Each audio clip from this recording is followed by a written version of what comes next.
1974 সালের F-16 নয়, বরং 2006 সালের পঞ্চম প্রজন্মের স্টেলথ মাল্টিরোল ফাইটার F-35 কিনতে চায় তুরস্ক।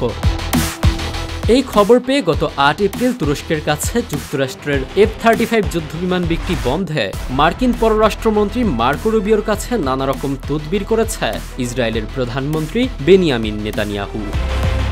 মার্কিন পররাষ্ট্র মন্ত্রণালয়ের তথ্যমতে যুদ্ধবিমান বিক্রির ব্যাপারে তুরস্কের সাথে $23 বিলিয়ন চুক্তি হয়েছে। চুক্তি অনুযায়ী তুরস্ককে 40টি F-16 যুদ্ধবিমান সরবরাহ করবে মার্কিন অস্ত্র নির্মাতা কোম্পানি লকহিড মার্টিন। তুরস্কের বিমানবহরে এরই মধ্যে রয়েছে 79টি F-16 যুদ্ধবিমান।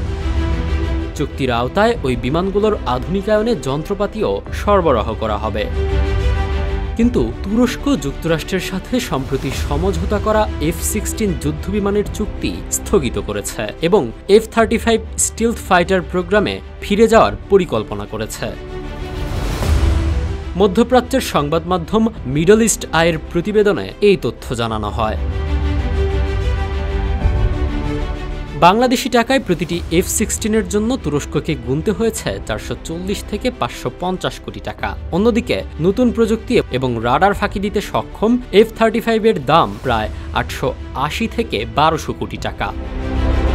F-16 তুলনামূলক দামে সস্তা, দ্রুত, নানা রকম মিশনে ব্যবহারযোগ্য হলেও স্টেলথ সুবিধা নেই। অন্যদিকে F-35 অনেক বেশি উন্নত, স্টেলথ প্রযুক্তি রয়েছে, সেন্সর ও AI অনেক দক্ষ, তবে দাম অনেক বেশি। F-35 রাডারে ধরা পড়ার সম্ভাবনা অনেক কম। AES এর রাডার এবং সেন্সর ফিউশন প্রযুক্তি থাকায় নিজের রাডার ব্যবহার করেও শত্রুকে না জানিয়ে নজরদারি করতে পারে। স্টেলথ অবস্থায় AI ব্যবহার করে ডেটা বিশ্লেষণ করে দ্রুত সিদ্ধান্ত নিতে পারে। গত বছরের ডিসেম্বরে সিরিয়ার স্বৈরশাসক বাশার আল আসাদের পতনের পর দেশটিতে প্রভাব বৃদ্ধি নিয়ে কৌশলগত অবস্থান নিয়েছে তুরস্ক ও ইসরায়েল।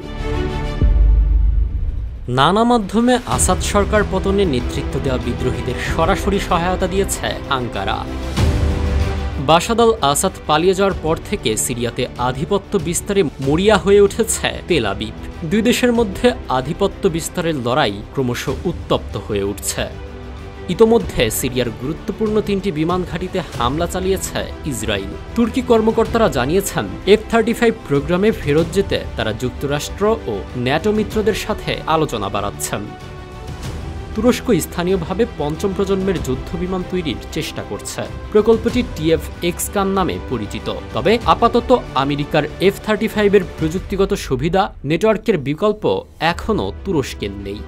তবে ইসরায়েলের বিমান বাহিনীর কাছে বর্তমানে 42টি F-35 এবং 174টি F-16 রয়েছে।